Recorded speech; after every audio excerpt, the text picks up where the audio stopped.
The rain had just started when Daniel pulled over, the wipers barely keeping up because something about the stalled black car ahead tugged at a memory he hadn't touched in years.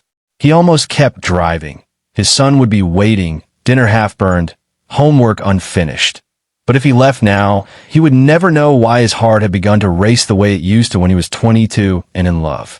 He didn't know it yet, but fixing that car would reopen a life he thought was closed forever, and every mile after would test whether some loves are truly lost or only waiting. Daniel tightened the hood of his aging pickup and stepped out into the cold evening. The woman standing by the luxury sedan was arguing into her phone, rain flattening her perfectly styled hair, frustration cracking through her composed voice. Daniel noticed the shoes first, expensive, impractical, then the posture of someone used to command. She ended the call abruptly, turned, and their eyes met. For a split second, time folded. He knew that face. Softer around the edges now, sharper in the eyes, but unmistakable. Emma Carter, the girl who once believed in him more than he believed in himself.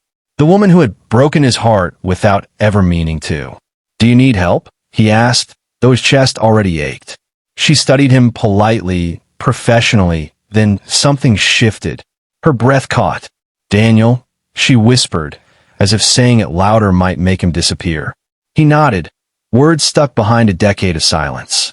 He hadn't imagined this meeting would happen on the shoulder of a wet road, with grease on his hands and a lifetime between them. She was the CEO everyone talked about, the youngest to ever take her company public.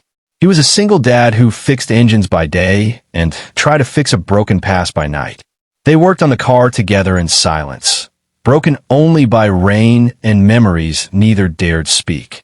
When the engine finally turned over, Emma laughed, a sound so familiar it hurt. She offered him money. He shook his head. Instead, she asked if he'd like to have coffee sometime. Just to talk. Just to remember. Daniel hesitated, thinking of his son, of bills, of the careful life he'd built from scraps. But he also thought of the boy he used to be, the one who dreamed freely and loved deeply. "Coffee," he said finally. "Sure." That night, Daniel lay awake while his son slept, the past knocking louder than the rain ever had. He told himself it was just coffee. But deep down, he knew some doors, once opened, refused to close quietly. Years earlier, Daniel and Emma had been everything to each other. They met in college, sharing late-night talks and impossible dreams. Emma had ambition like fire. Daniel had steadiness like earth. When Emma got the chance to chase a future that pulled her away, Daniel encouraged her, even when it hurt. But distance grew into silence, silence into misunderstandings. She thought he would follow. He thought she didn't need him. Love faded, not because it was weak, but because neither knew how to hold it across miles. Their coffee turned into dinners. Dinners turned into conversations that stretched past midnight. Emma met Daniel's son, Leo, and the way she knelt to his level, listening like his words mattered, made Daniel's chest tighten. But life had changed them both. Emma lived in boardrooms and headlines. Daniel lived in routines and responsibilities. The gap between them wasn't distance anymore. It was fear. The second time Daniel fixed Emma's car, it wasn't broken. She just wanted an excuse to see him. When she finally admitted it, vulnerability stripped away the CEO mask. He saw the girl who once believed love could solve anything. She confessed her regrets, the nights she'd wondered if success was worth the emptiness.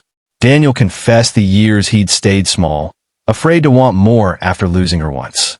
The real challenge came when Emma offered him a job, better pay, stability, a future she could share. Daniel almost said no. Pride and pain told him he didn't belong in her world. But Leo's quiet question, "Dad, why do you look sad when you're happy?"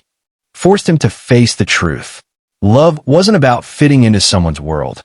It was about building one together. Daniel accepted. Slowly, carefully, Emma learned to slow down. Daniel learned to dream again. The past didn't vanish, but stopped hurting so sharply. One evening, standing by the same stretch of road where they'd first met again, Emma took his hand and said, "I never stopped loving you. I just forgot how to come back."